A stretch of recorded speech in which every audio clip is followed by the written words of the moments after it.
Yeah, I mean, I was weird with that. I was super, back to not giving. It also manifested the other way. I didn't look at anybody. I looked up to my parents.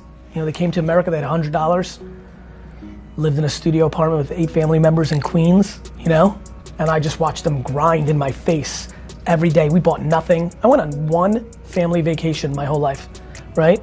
We bought nothing, Kmart and Bradley's and for clothes, that's what we did my whole life. My dad then eventually had a little liquor store. Literally, I wore liquor t-shirts to school every day of my life. So I look up to them, how hard they brought it. And they built the foundation, right? I was lucky to have parents like that. So, but I never looked up I want to be like Bill Gates, or I want to be like Steve Jobs, or I want to be me. That's my best. I suck shit at so much stuff, my man. Suck. But I go so hard at what I'm good at, and I'm gonna win the whole thing because of it. What was the spark? The spark. I watched your video where you said you live every day like it's your last, or you're not coming back. So what was the spark that made you realize that? I'm grateful. I'm driven by gratitude. And I wish everybody was. Do you know how ridiculously crazy it is that you're a human being? 400 trillion to 1. You're more likely to win the lotto 9 times in your life than actually having a life.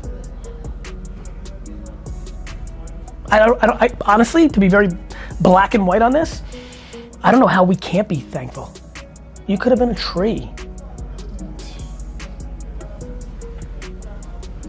I just look at everything positive. I get a phone call right now, my mom died, I'd be dead, dead. I would, right? But then very quickly, I'd be I'm so grateful that I had her and all this time we had. You know what I mean? I don't have it, I'm optimistic. I'm grateful.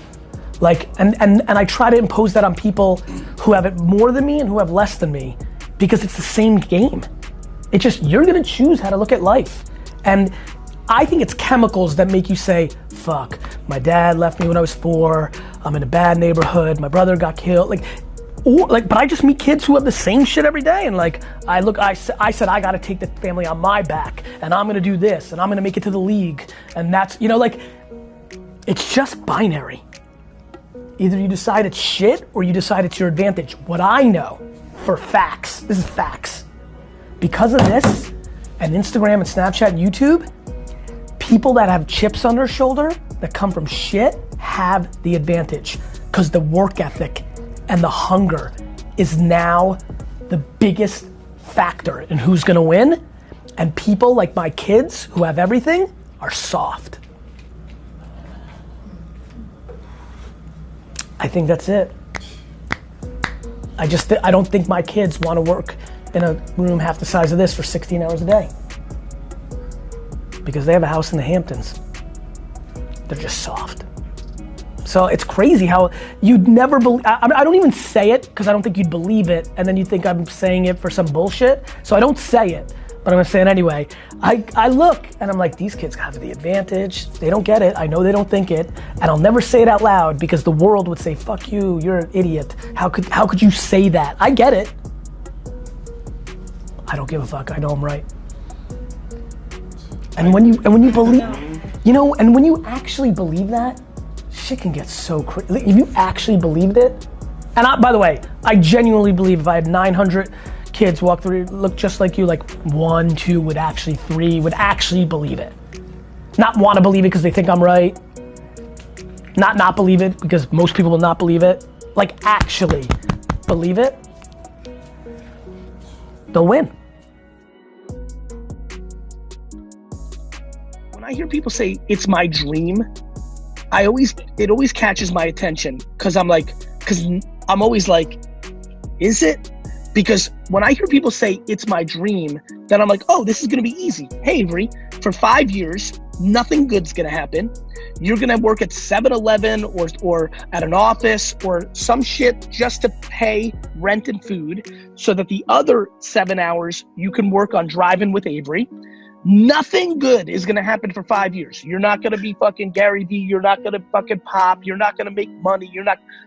And if you're bet, then it is your dream, and let's go. Yes, so all you need to do is find an amazing, and this is a big shout out to everybody who's got a dream. The number one way as a young person to win on a dream is to find a bullshit job that doesn't take up a lot of time. Let me say it one more time because it's confusing as fuck.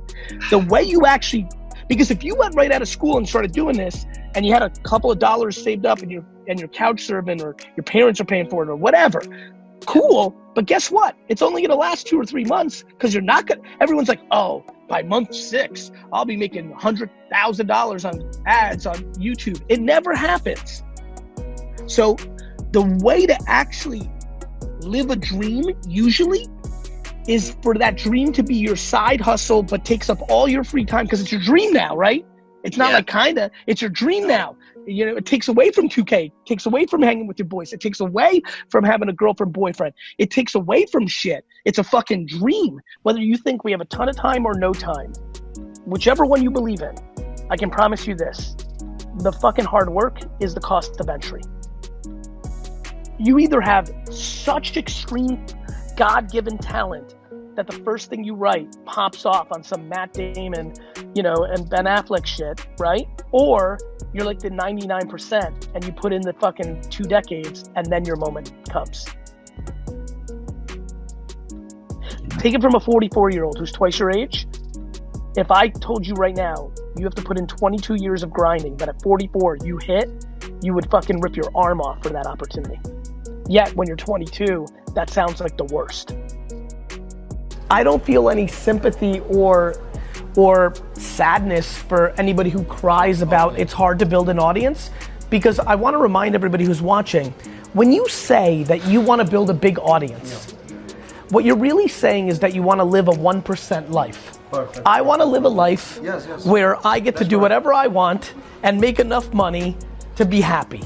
That's extremely hard. Very few people achieve that in their lives. So I think the audacity to want to be an influencer or a content producer who makes a living off of that, I think people need to be reminded it's not so easy. It's not supposed to be easy. What is the best advice you can give to someone who wants to start a small business but they're still working full time? To do it after your hours. It was called Crush It. I wrote it in 08, it came out in 09, 7 p.m. to 2 in the morning. This is all the same things. Are you guys willing to put in the work and pay? Guys, are you willing to pay the price for what you want? I want to have a business so I can make lots of money and go on vacation and have lots of things. You want a 1% life, but you're not willing to put in a 1% work ethic. Work your job, come home, and do I have to go through it again? Like, do I have to make fun of Game of Thrones and the Golden State Warriors one more time? I'm more than happy to. You've got to give up all the leisure stuff and you've got to work from 7 to 2 in the morning, start a business, sell shit on eBay. I've put that out there. Everybody can do that. But become the wedding photographer of America like I became the wine guy. Not everybody can do that. But you've got to make the mental switch. In the same way that 2 years ago I said, I'm going to make there was no tactic to get into better shape like this. Get in here, man. Get in here. The timing was unbelievable. I was just talking about like my health switch. Ironically, you started around the time that I was starting to like smoke around it. Yes, that's right. You're an unbelievably athletic kind of dude. Sure.